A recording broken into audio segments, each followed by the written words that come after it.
share your awesome platform. Okay, we're going to go ahead and get started, everyone. Thank you all for coming.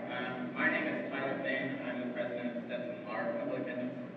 We are very excited to have this forum today. We thank both of our speakers for coming and taking the time to speak to our student body, our faculty, and our staff, and all the members of the community that have come up to show their support as well. And I'm Katie Cleveland. I'm president of the Environmental Law Society. As Tyler said, thank you guys all for coming out. I'm going to take a minute and introduce both of our speakers. We have Barb from No Tax for Tracks, as well as Kyle Parks from the Yes on Greenlight initiative. So how this is going to work today, we're going to give each speaker 15 minutes to kind of present their side of the debate. And by coin toss, that has been decided that Yes on Greenlight will go first, and then we'll have 15 minutes for No Tax for Tracks. After that, we'll move on to questions from the audience. You all have yellow sheets on your tables. If you have questions, please fill those out. Put them in the baskets at the end of your row. And then each question will have, the speaker will have 2 minutes to answer it, and then the other side will have 1 minute for rebuttal. Those questions will be asked by our two moderators, who Katie's going to introduce now. Yeah, we have our two moderators today, Professor Boudreau and Professor Bauer. So once we come around and share our questions, they'll be moderating the rest of the debate. Thanks again for coming out. Thank you.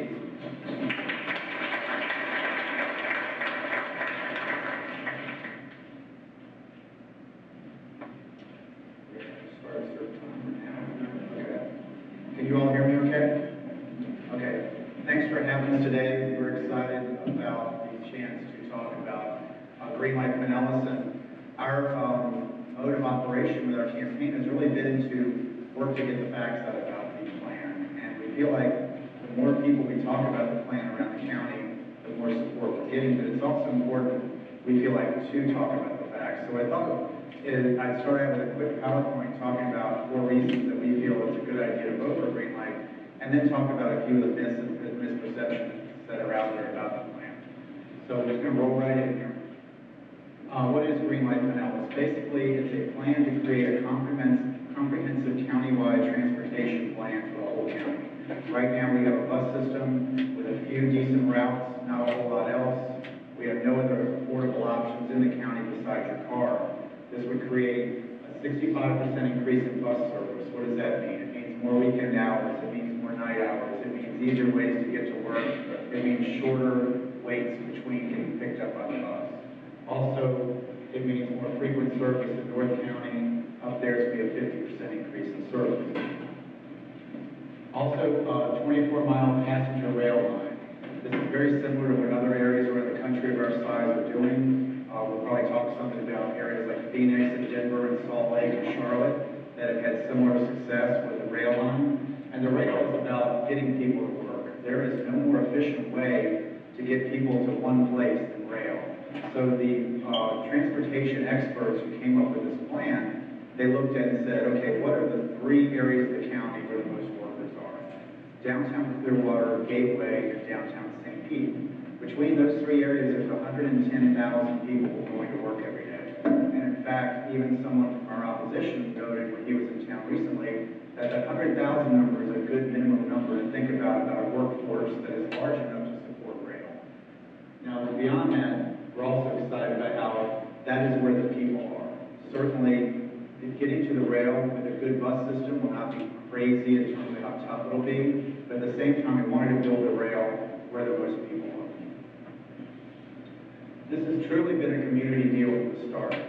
4 years of conversations and planning, 200 meetings, 60,000 citizens and businesses and community leaders. In fact, we have a broad base of coalition of support. It's both Democrats and Republicans. We have a number of Republicans especially, wanted to mention that for a moment because certainly both D's and R's are interested in how their tax money is going to be spent. But we have never seen in the history of this county, and I believe, such a broad-based type of support from both sides of the aisle. PSTA, ridership records in July and August. Also, the key thing to talk about, you might hear the argument that, well, nobody rides the bus. Well, for the core routes, it's 11 people at a time on a bus, which matches national averages. And the idea here is if you improve the service on the other routes that feed into the core routes, then more people will use it. It's really that simple. The improvements are going to roll out over time. Going to have a few improvements the first year, but really 2016 to 2019, you're going to see a lot of improvements. Bus rapid transit is going to be a notable addition on the bus service, including, in addition to increased hours, including across the bay to Tampa. You will hear today possibly from the opposition, well, it doesn't go to Tampa, so you should vote for it.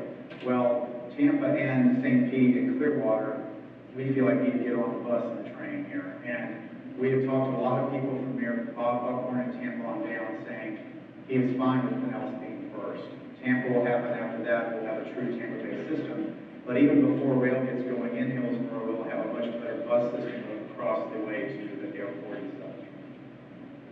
Then in 2018 to 2021, the rapid bus corridors come in. I think there's 7 corridors in the county that are identified. In most cases, it will take medians, there's also going to be another technology put in place where there are going to be lanes put in, short lanes and stoplights where the bus can basically cut ahead of traffic. So those kind of ideas are designed to help the buses move faster, and then passenger rail by 2024. So here's 4 reasons to vote yes, in our opinion. One is to provide more transit options and ways to get to work. We hear stories all day long when we talk to people about the campaign. We hear about workers who have late hours and they can't get from one end of the county to the other. In fact, there's ads that we've seen run on Craigslist and newspaper, places like that, where the employers are saying, need reliable transportation. Now, unfortunately, what they're saying is, if you're riding the bus to work, we're not sure we can hire you because if you miss the bus, it's going to be an hour or maybe an hour and a half for the next one. So getting people from one end of the county to the other is critical. The other piece of this is we have major support from employers, Raymond James, small companies like Salon GW in Dunedin is a hair salon in Dunedin, that's one of our supporters. And they're talking about, we need our employees to get to work because we want a broader base of people to choose from. A good example is a guy named Chuck Prather, who built the Birchwood Hotel and Restaurant in downtown St. Pete. He talks about how when we first started, there weren't that many restaurants in downtown St. Pete. It's exploding, as you all know. What that means for him is he has to go wider to find good people because there's more competition.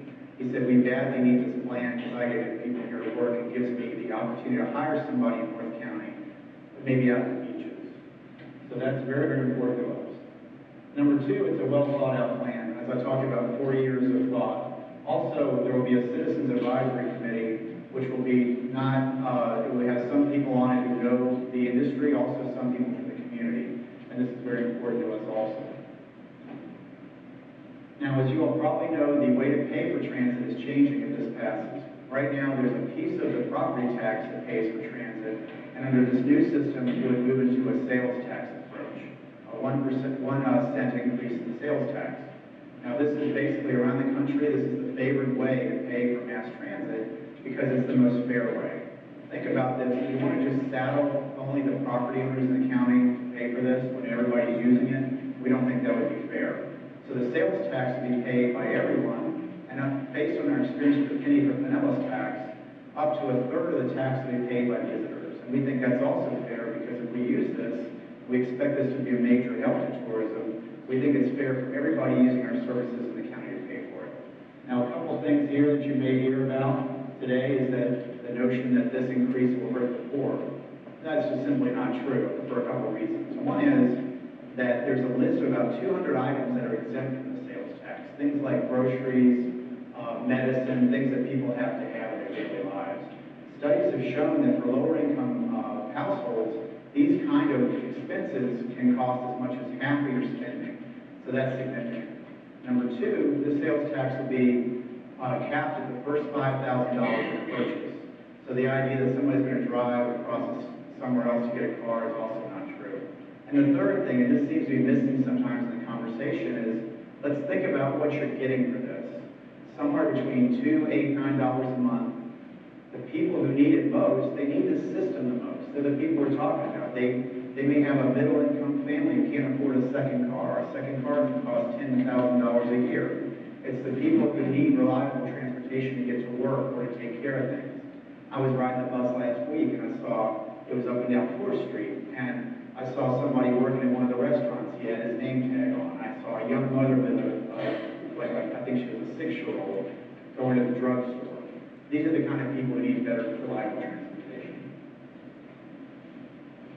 And basically, this is about our future. This is about a vision for the future of Pinellas County.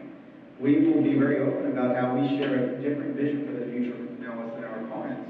A lot of talk about things like saying no to progress, saying no to a smart plan, a lot of it rooted in the Tea Party, and I'm not against the Tea Party. I'm all for efficient use of taxpayer dollars. But we feel strongly that this is a good use for taxpayer dollars because it broadens the base for economic development, it gets people to work, and it's a fair way to pay for it. So why vote yes on Greenlight? We talked about the fair tax, we talked about options for people. One thing about options also, there's been talk about, let's wait for the next big thing. Let's wait for riderless cars. Riderless cars, as you all probably have read about, Google is very in the middle of this. Wonderful concept. There was actually a test of one over in Tampa a couple months ago. Here's the problem. Riderless cars, the first wave of them, they're expected to cost $100,000 each. So there continues to be, and not any time in the future, a more affordable, smart way to get people to work than rail. So rail is, and the other thing about, well, here's some conversations today about how rail is doing around the country. Some typical numbers here: Denver, 81,000 rides a day; Phoenix, 47,000 rides a day; Charlotte, which just got started with a short line, 14,000 rides a day. So the idea that rail is a disaster around the country, nobody uses it, it's actually just ludicrous. And then if the referendum fails, this is really important to know too. PSTA, highly efficient system. Well, thanks for laughing, I appreciate that. Has gotten third-party verification from outfits like Ernst & Young. The problem is not efficiency. The problem is we are paying less for mass transit per capita than any other metro size area of our size in the country. In fact, for many areas, we're like 1/5 of the spending. Now, we are all about smart spending. We're all about efficiency. But when you have a system, a bus system, that only has a few routes that have decent service and not a true county-wide system, then that's not going to work. So we want to get on par with the other metro areas of this size around the country and be able to have an affordable, comprehensive county-wide system. And we think that's fair. Our supporters, as I mentioned, a wide range of supporters, both on both sides of the aisle, Democrats and Republicans, the Chambers of Commerce, the economic development groups, all about how this will help business. Another quick business story. We heard recently from a lady from Raymond James. Her name's Mercedes Van Workum. She heads the capital markets division of Raymond James. She recruits nationally for top students around the country, NYU, University of Chicago. She talks about how they talk about Tampa Bay. Do you want to come here as a super sharp 23-year-old, or do you want to stay here if you're a graduate from the Stetson Law School? And these people, they hear there's no mass transit here. Now this isn't about, by the way, I was going to say, this is not about giving up your car. It's about having options. And so, in fact, my own son is moving to D.C. next week to start a job in D.C. He's going to keep his car, but the nice thing is he's not going to have to use it all the time. So he's going to save that gas money. He's going to not have to worry about parking, all those things that happen. And I was in Boston about 3 weeks ago. And in fact, on our trip, we used 3 different types of transportation in 3 days. We used the rail, we used the bus, and we used the Uber system.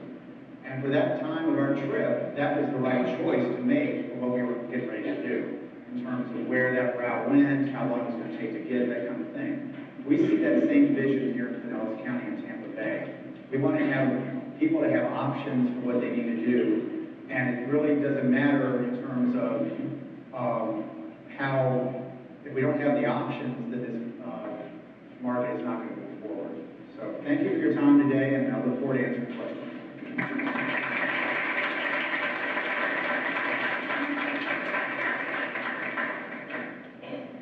Okay, so for about 3.5 years, strictly as a volunteer, I have attended PSTA meetings and all of the related meetings that have led to us to where we are, just as a citizen. And so I'm going to be sharing with you a lot of what I found out about Now, no tax for tracks, this is just a sample of the folks from all over the county that have come together under the banner of no tax for tracks. And we are for good public transportation that makes sense and is efficient. And I think you're going to see that we don't have that currently. Now, this, of course, is our PSTA bus system. And one of the things I found out when I first started going to PSTA was how the system was funded, because I never understood how our bus system was funded. And this shows us here that currently the operation budget of PSTA is 75% subsidized by us as taxpayers. Federal and state grants comprise 22% of their operation budget. Passenger fares is just 22%. That means that when someone drives PSTA, that they're contributing just 22% of the cost to operate it. Advertising is 3%, and then the real estate property tax is 53% of their operation budget for the total of 100%. And I have this in red because this is what we're talking about, is switching out this portion of their operation budget for sales tax. And in 2014, the operation budget of PSTA is $63 million. Now, in addition to that, they also have a capital budget, another $23 million that they have to work with this year. So they have a total this year of $87 million. If you divide this by the number of rides, now this is not people, this is not riders, this is the number of boardings. And if you divide that total $87 million by the number of boardings this year by PSTA, the cost of the entire system is $7 per ride. Now that means that if I need to go to the Tyrone Mall and I need to get on the bus and then maybe transfer once or twice to get to the mall, each one of those boardings is costing $7, even though the rider, after discounts that are available to people, the average is 91 cents that they're paying. So the system is currently subsidized by us as taxpayers at $6 per ride per transfer. Now this slide is a PSTA slide. I'm going to be showing you a lot of PSTA slides. I'm going to talk very fast because I don't know how long this is going to take. And this is a 10-year period of time right here from 2002 to 2012. And this slide, the red bars, will show us what happened to property values over that 10-year period of time. Those of us who own homes, and in commercial property for that matter, we saw our property values spiral upward during that crazy period as the PSTA see their income go up, the farm tax. So here in 2007, we hit the high water mark of property value across the United States, and at that point, PSTA was charging 0.56 mils on our property tax bill. Now they are capped at 0.75 by statute. And so at that time they were at 0.56 and it was generating this high water mark of money to them.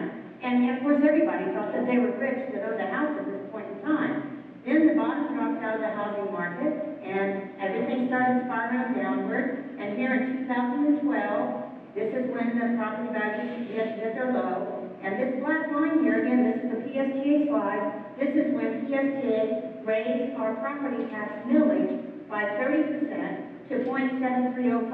So they are darn near as far as they can go.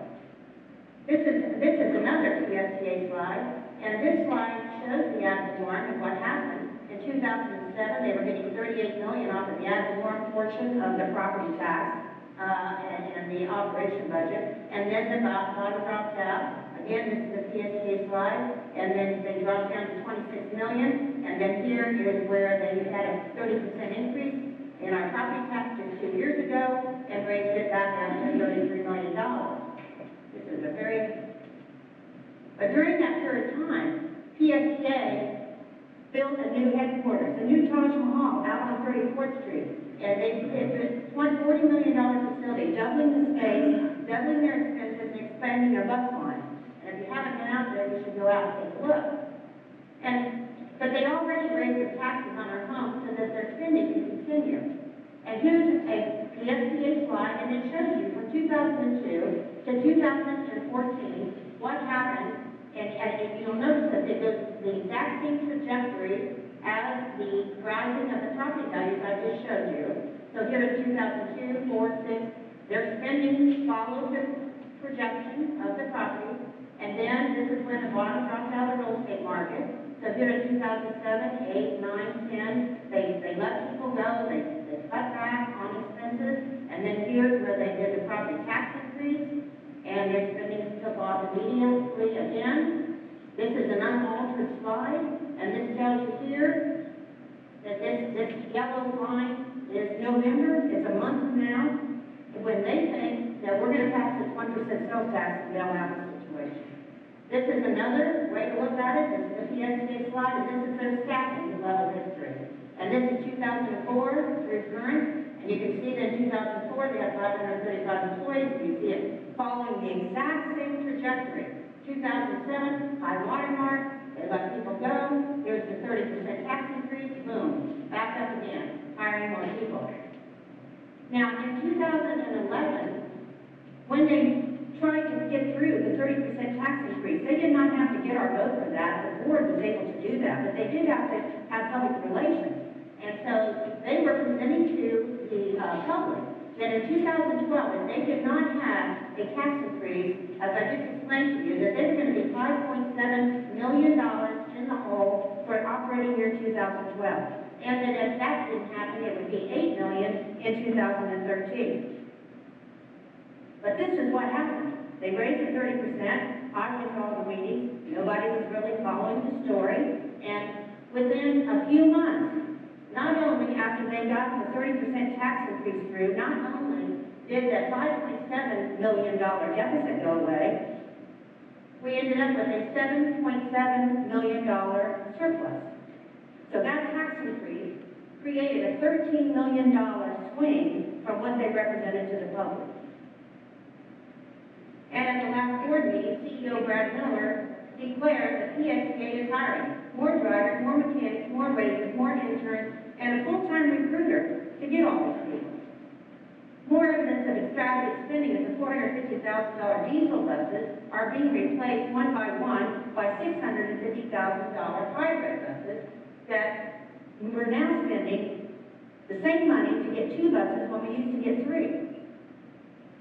Mr. Miller warns that if a new sustainable funding source is not found, PSTA services are going to have to be cut 30% by 2016 because PSTA is out of gas.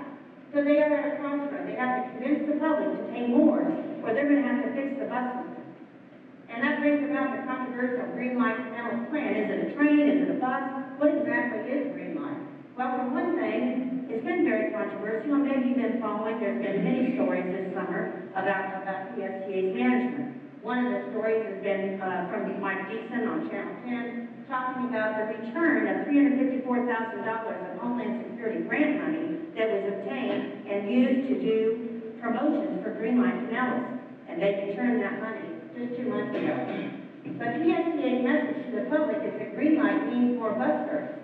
However, that's not factual. The capitalization of the build-out of the 10-year Greenlight plan includes $2.5 billion. 90% of it is rail, and 10% of it is bus improvements.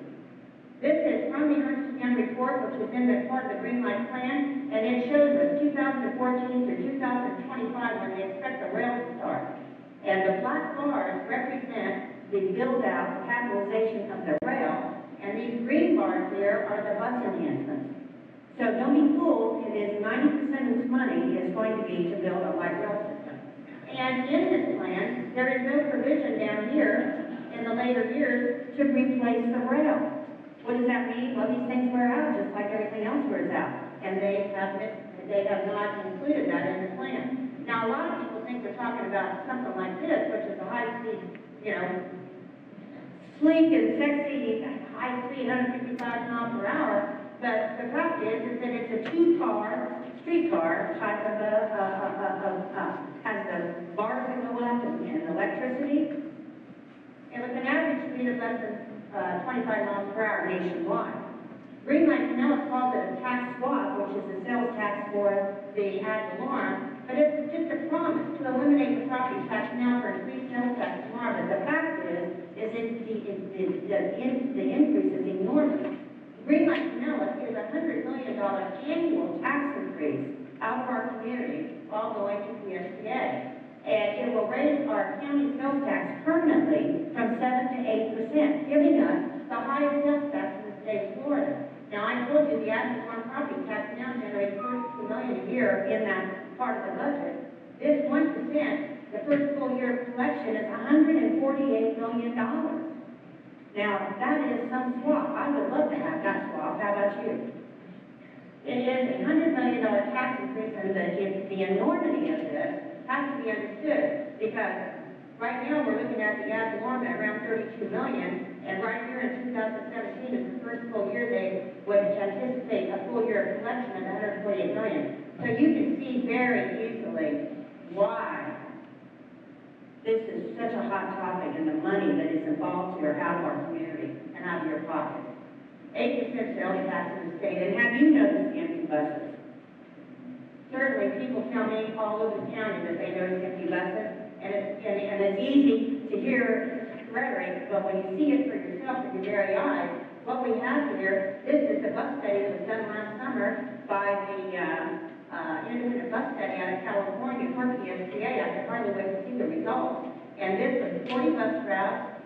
The gray are buses, the blue are trolleys, and the green are the ones that go across to Tampa. So much for a $1 billion bridge to Tampa. There's no need for that. And we can see that the top 5 local routes account for nearly half of the system ridership. And then the trolleys account for another 13%. This is an unaltered slide, findings from the bus study company. Combined, it tells us here that these and these account for 60% of the system ridership. And this is why you see so many buses riding around, $650,000 buses in many cases, with 2 and 3 people on them. We don't need a second transportation system in Pinellas County. 30% of the routes, according to the bus study, carry less than 15 passengers per hour. And there is no line to Tampa. And this was also on their website, which is the idea of the BRTs, which is, not it. This shows you here that the bus only, that looks suspiciously like 4th Street. We did a public records request for how many intersections would be impacted by this, and it's in your packet today on the back page of the first page of that. 41 intersections, and it was in the newspaper this weekend, every 10 minutes, bing, bing, bing, bing, bing, 41 intersections every 10 minutes. We're going to be waiting for bus trains going this way, that way. You can't tell me that's going to help congestion, and it's all the major thoroughfares. Now, I just got back from Denver, and I'm going to show you some pictures very quickly. I don't know how much time I got. I want to be sure and get this in. 2 minutes, wonderful. Okay, I went to Denver to a transportation conference. They opened their light down line 16 months ago. You got 5 minutes?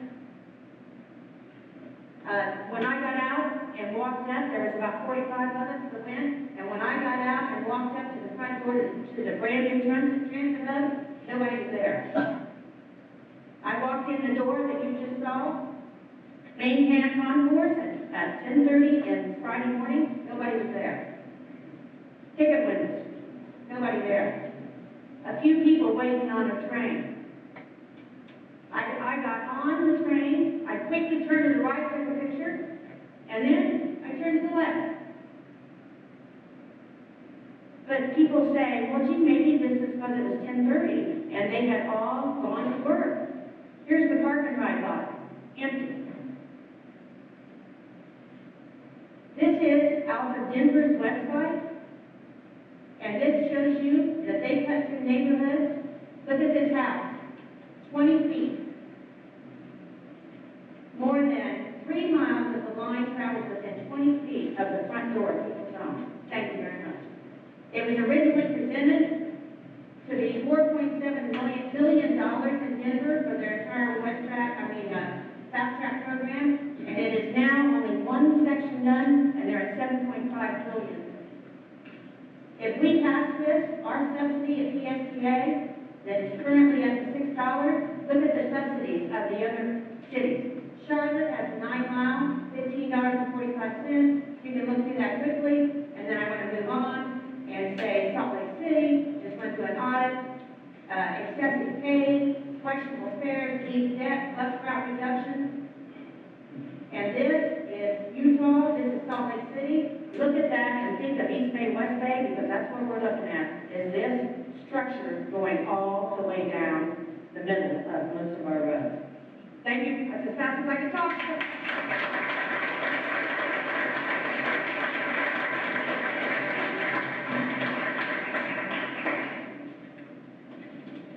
For this part of the debate, we are going to alternate questions. The first question, we're going to keep going in opposites, and Professor Boudreau will ask this question. We've received a lot of questions from guests, and we are happy to take them. Professor Boudreau and I have questions of our own, but we would love to get some questions from students. Please fill them out, and please make sure that they're prioritized.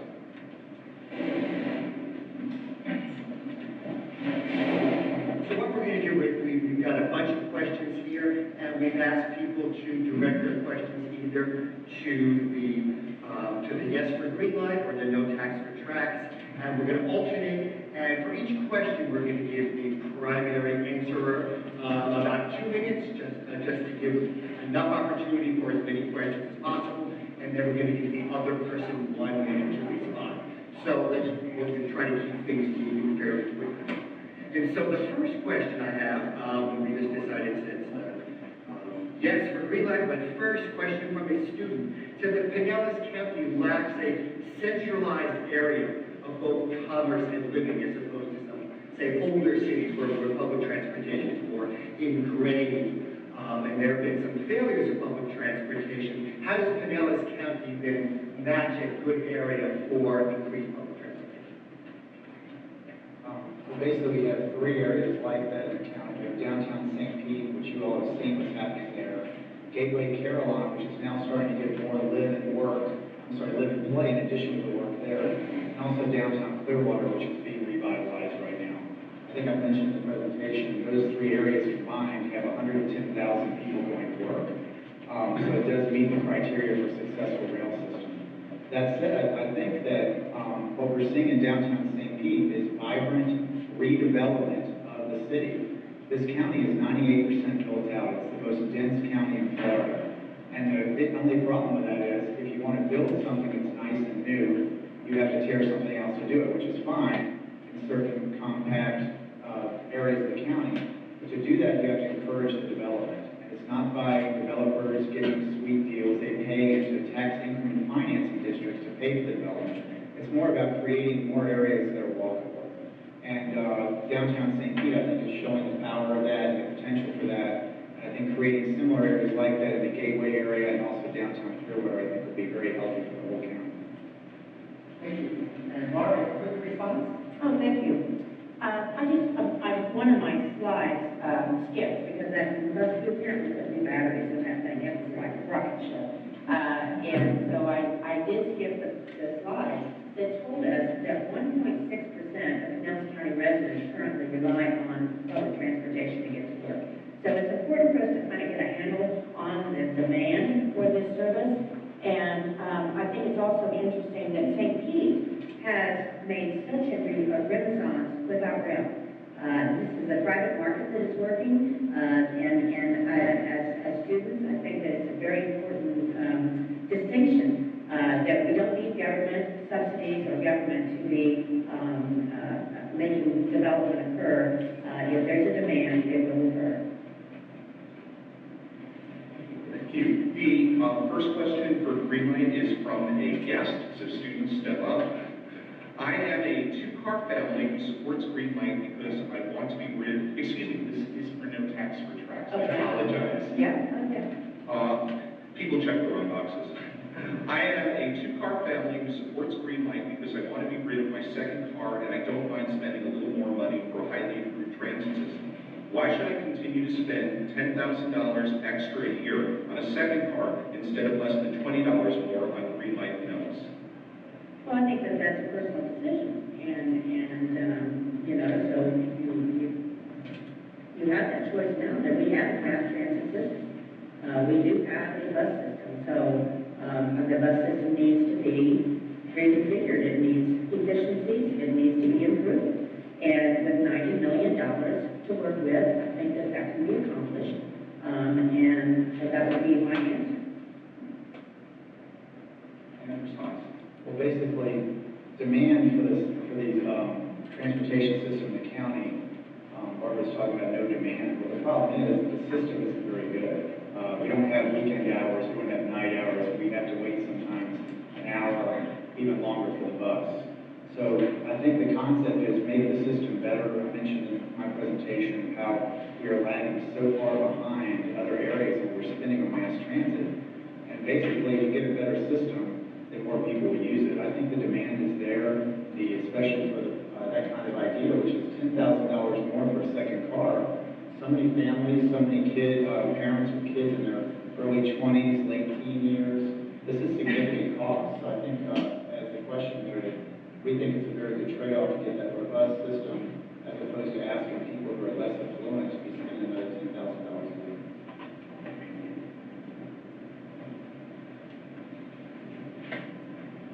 Here's another question from a Stetson student. Speaking of demand, why are this is for, I guess, for Greenlight, why are the taxpayers saddled with the cost instead of the riders, especially in light of the claim that there is a great demand for it? This nation has a history of providing quality transportation from taxpayer dollars. We are now in the middle of providing US 19 in Almerton. That's done with taxpayer dollars. If we, under that argument, everybody's going to pay for every trip we took in the county, every road in the county would be a toll road. So the idea here is really to say that it's fair to offer alternatives for everybody in the community, and the way you do that is by a smart plan, which is what we have here, and also, Barbara mentioned how the growth of the budget is going to be so large. That is definitely true, because we need that for a better system. But I think the better way to look at it is the growth per capita here and what's going to cost per person, and that is very, very small for what you get in return. Response? Well, I would like to make sure that we keep in mind that 98% of us use the roads. So that's not only true here in Pinellas County, that's true all over the country. Public transportation has gone from 50% usage by American public after World War II to currently at 2% or less. And so that I think is important for us to keep in mind why we continue to spend money on the roads. And as a matter of fact, you may or may not know that we're going to have a connector coming on 275. It's going to be started in 2017. It's going to be a double-decker over Bryan Road, and then we'll branch off to the Bayside Bridge and to 19. So there's so many things that are coming along. And I just want to remind you, when we start talking about robust systems, Denver doesn't look too robust. And your timing, by the way, both of you are perfect. You're ending just about before I even have to call time, and I thank you for that. This question is from faculty staff. Between 2000 and 2010, approximately 20%, and I'm sorry, I haven't been doing this. Barb, this question is for you. Between 2000 and 2010, approximately 20% of those between 20 and 35 moved away from Tampa Bay. The most recent government data of the nation's largest metropolitan areas show that Tampa Bay was 25 out of 25 for median income, with both Orlando and Miami having substantially larger median income than Tampa Bay. We've also built out Pinellas County, allowing a tremendous amount of sprawl, which some say creates day-long traffic jams in all directions. How many questions are this? I know. I'm trying to take notes. Okay. The light rail component of Greenlight would permit high-density transit-oriented development along the light rail corridor. To name just one city that's similar to Tampa Bay, Charlotte built light rail, and there has been over $1 billion in transit-oriented development or plans, new homes or businesses built along the light rail. Isn't infrastructure investment like this necessary to keep those 20 to 35-year-olds in Pinellas County with better employment opportunities so that we're no longer last of all the major metro areas in the country? I guess as a mother, I would say that children have been leaving home and seeking their own way for years, and I don't think that if we build a light rail that that's going to keep our children here, or that we're going to lose our jobs, or that all of these terrible things are going to happen if we don't have light rail. We live in a wonderful area, and I can't hardly get my hand on that question, to be honest with you. I'm trying to think of all it said, but it was about transit-oriented development, and what we've seen in other cities is that not only do you have to subsidize these systems, but then you've got to subsidize the development. So it begins a whole layer of rail subsidies I will tell you that when I was in Denver, I couldn't believe everything is new, okay? It's all new and it's all subsidized. So you just start this pot of money for the special interests, for the developers, and then they support the politicians with donations to keep the whole thing going. Because really, light rail opens up an entirely new treasure chest of grant money, billions of dollars of grant money that will come into your community and will really mess up the regular commerce and the free market. That's what I'm trying to say. The free market will be so affected by all of these subsidies and throw everything out of natural balance. That really doesn't match up with the facts as far as what developer situations with new developments around the country. There's such a thing called tax increment financing, in which developers pay into a certain district and they help pay the freight for their own development. So that answer unfortunately doesn't match what we've seen around the country. Also, as the question noted, it is a significant issue in Tampa Bay. We have a major brain drain here going where people getting out of school, people who are getting beyond their first jobs, they're not seeing this area as a competitive area with other places that have walkable areas.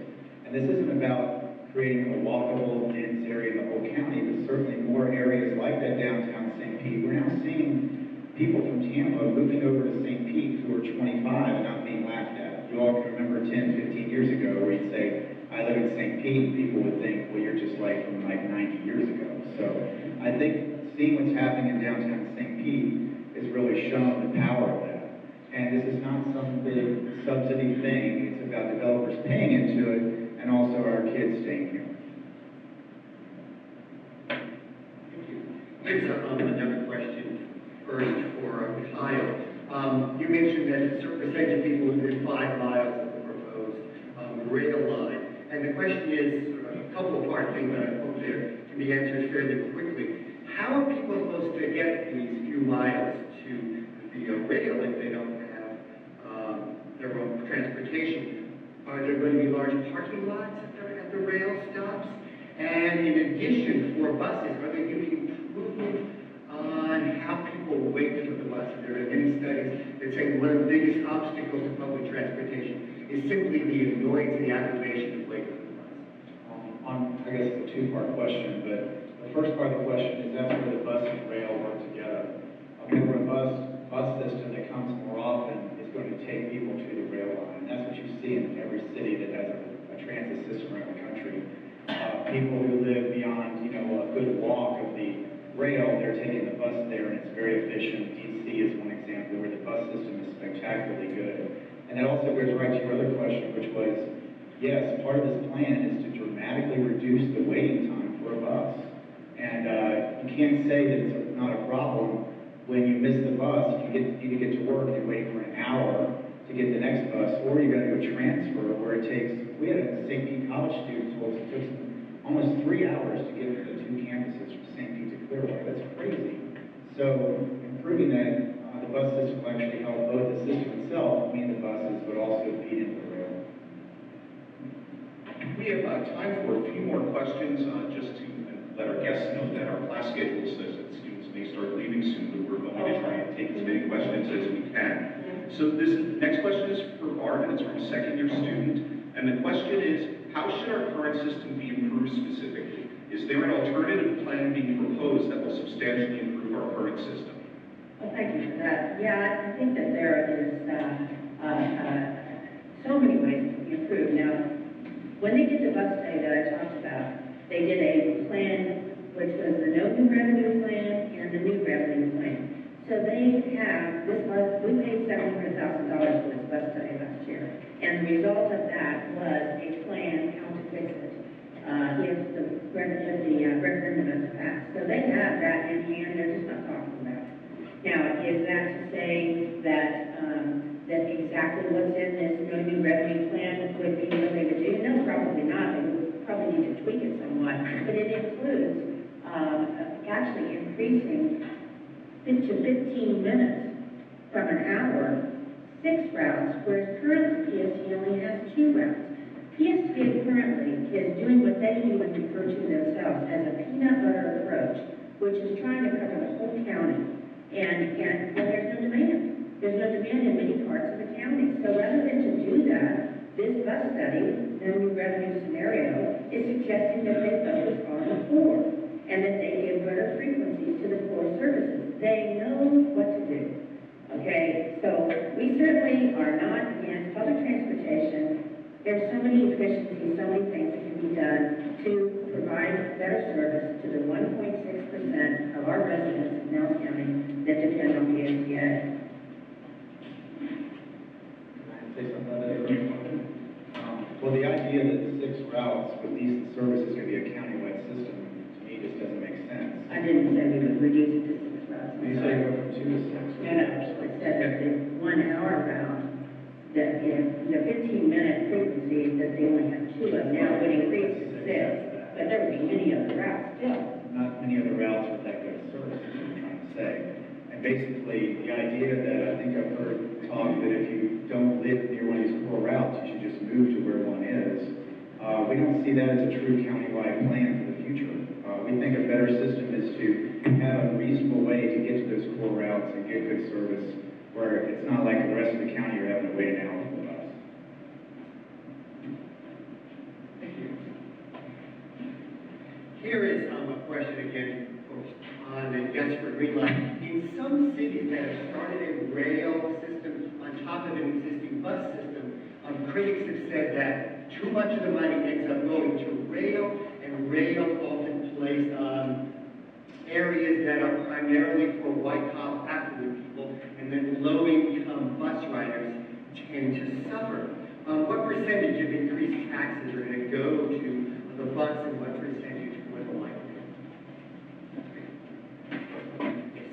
Well, if Barb didn't know correctly that the capital costs are much larger for rail than bus, I mean, you could certainly know that building a rail system is going to cost more than only increasing the bus service.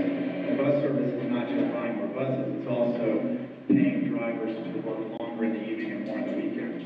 And as far as what we've seen around the country is that the two systems really work together in terms of the better bus service ties into the rail, helps the overall options for people to get to work and get around the county.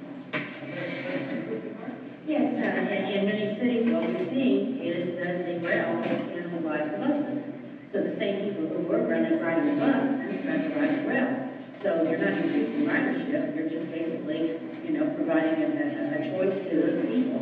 So that's a very important consideration. And another consideration, in the Ernst & Young Financial Feasibility Report, one of the first mitigators for cost overruns on the rail is to cut back on the bus service. It's right in the report. You can go to ESTA.net and put Ernst & Young in the search box, and you can get a copy of that report. There are some stress tests that they did, such as they did a stress test of 10 to 15% cost overrun on the construction of the rail. The average is 36%. So it's, if they start running into a problem, one of the first mitigators is to cut back on the bus expansion. This will be our last question that we'll be able to take today, and thank everyone. I'll thank everyone afterwards, but I appreciate the students who are leaving for doing it so quietly and allowing us to continue. This question is for Barb. It's from a third-year student, and the question is, what do you expect Pinellas County will look like, both economically and in population, in 20 years, if it never adopts expanded bus trolleys or light rail? Well, it's conceivable that it could look like St. Pete if we let the free markets work. I know I live over in Northeast St. Pete, and it's just incredible right now that you see them right down 4th Street and see all the new businesses that are coming, big businesses like Trader Joe's. So we're attracting all over the county. And in this role that I've been in this year, driving it as much as I have all over the county, there's businesses popping up all over the place. So 20 years from now, I think that 20 years ago, St. Pete downtown was certainly a different story than it is today. I was there, you were there, and it's been marvelous to see that all change. So I think that people can make these decisions without the government. Folks who understand urban planning are really, downtown St. Pete was very, very lucky. They already had a walkable area that was established. Unfortunately, we have a lot of other areas in the county that are not so lucky. There's strip malls, there are places where people are driving by them and not walking. So the idea that this system will help create more areas that are walkable and people can work and live and play in the same place that will transform the county over the next 20 years. Again, doesn't affect our neighborhoods, they stay vibrant, the people want to live away from hustle and bustle, they can, but also will create more places that are concentrated for people to go to a downtown St. Pete-like atmosphere if they want to. Thank you. First of all, let me thank our speakers for just being wonderful and for being here.